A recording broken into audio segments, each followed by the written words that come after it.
All right, let's dive in. Today, we are breaking down a strategy for not just surviving, but actually thriving in the absolute chaos of the crypto market. So if you're kind of tired of chasing the latest hype cycle and you're ready for a real disciplined approach, you are definitely in the right place. Let's get to it. This quote, man, it just hits the nail on the head, doesn't it? It really gets to the core problem. The crypto space can feel like a total whirlwind of noise. You know, these next big thing narratives, they pop up and then they just vanish. Trying to guess what's next is honestly a losing game. The real edge? It's about focusing on one simple thing. Are they actually building and shipping real stuff?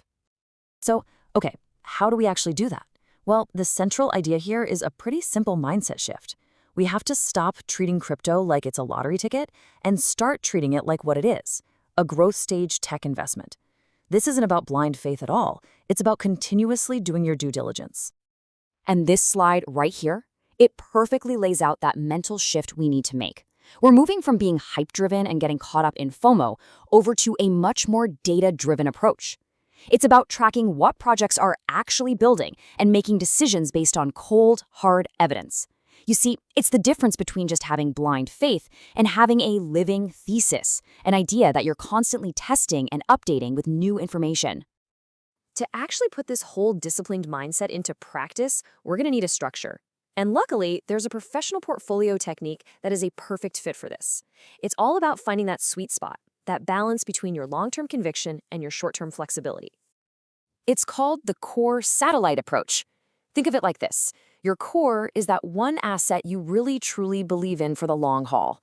Then, your satellites are these smaller, more tactical plays you make based on specific things, like a major update or a new feature launch. This structure is great because it stops you from going all in on a whim, but it still lets you jump on real opportunities when they pop up. Okay, so we've got our framework. Now, what do we actually start analyzing? Well, the first, and honestly, the most critical piece of the puzzle is the technology itself. We've got to pop the hood and really assess the progress that's being made on the network's engine. So the playbook breaks this down into 3 really key steps. First, you've got to track the innovation cadence. Basically, how often is the team shipping real, meaningful upgrades? Second, you assess its adaptability. Can the network actually evolve and change as the market shifts? And third, you evaluate its interoperability. You know, how well does it play with other blockchains? And the key here is to remember that a roadmap is just a promise. What you're looking for is proof of execution. This question is all about that adaptability piece. The crypto world moves incredibly fast. I mean, think about it. A year or 2 ago, modularity, this idea of building blockchains kind of like Lego blocks, wasn't really a huge topic of conversation. Now, it's everywhere. A winning platform has to be able to absorb these new trends to keep its developers engaged and building. And this quote just sums it up perfectly. It's exactly why adaptability is so crucial. A network that can't evolve, that's too rigid, just gets left in the dust. The projects that can take on new ideas without, breaking their core promises, those are the ones that end up surviving and thriving across multiple market cycles. But hey, even the greatest tech in the world is nothing without people and money. And that brings us to the second major area of analysis, ecosystem health. We have to follow the builders, and we have to follow the capital. So how in the world do you measure something as kind of fuzzy as ecosystem health? Well, you look for tangible signals, right? You look for clues. Are hackathons just buzzing with activity and new ideas? Are grant programs actually getting money into the hands of developers efficiently? Is the documentation any good? These are the real signs that tell you builders are committed and in it for the long haul. This might be the most important question you have to ask yourself when you're looking at an ecosystem. It really forces you to separate the signal from the noise. You see, a press release about a new partnership, that's just signaling progress. A working application with actual users, that's shipping. A disciplined investor knows the difference. And we can get even more data-driven than that. Now, blockchains don't have revenue like a normal company, but we can use proxies, stand-ins, to get a sense of their health. For instance, are on-chain fees going up because of genuine usage, or is it just some temporary hype? When you look at validator health, is the network security solid and getting more decentralized over time? And for governance, are important decisions actually getting made, or is the whole thing stuck in gridlock?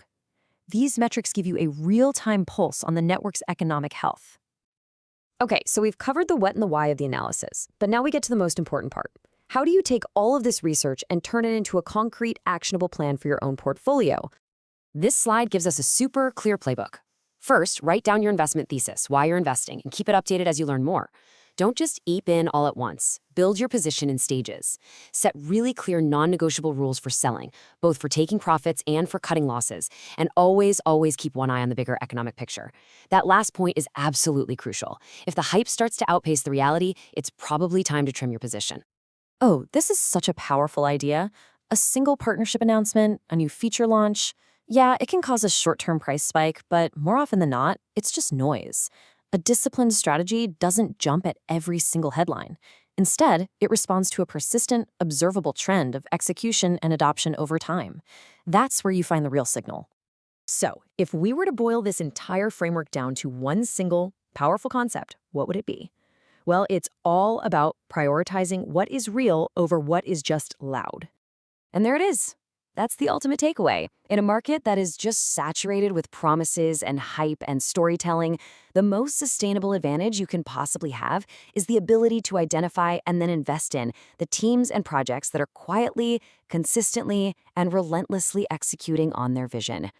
So I'll just leave you with this one question to think about. Go ahead and take an honest look at your own holdings. Are your positions based on a really compelling story you heard somewhere? Or are they backed by a persistent trend of tangible, measurable progress? Answering that question for yourself is really the first step toward building a much more pragmatic and powerful crypto strategy.